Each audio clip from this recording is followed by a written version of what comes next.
Hər vaxtınız xeyir olsun. Şənbə gününə olan hava haqqında məlumatı diqqətinizə çatdırırıq. Gündəm xəbərinin efirində 23 yanvar tarixdə, belə ki, yanvarın 24-ünə olan hava haqqında məlumatı Milli Hidrometeorologiya Xidməti açıqlayıb. Belə ki, sabah Bakıda və Abşeron yarımadasında hava şəraiti dəyişkən buludlu olacaq, arabir tutulacaq. Əsasən isə yağmursuz keçəcək. Lakin yanvarın 23-dən 24-ünə keçən gecə bəzi yerlərdə çiskinli olacağı ehtimalı var.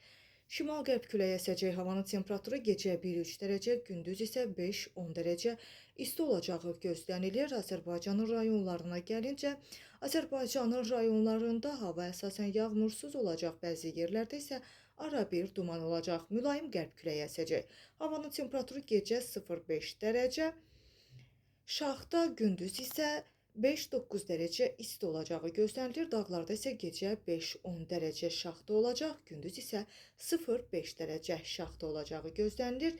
Gecə və səhər isə yolların buz bağlayacağı ehtimalı var.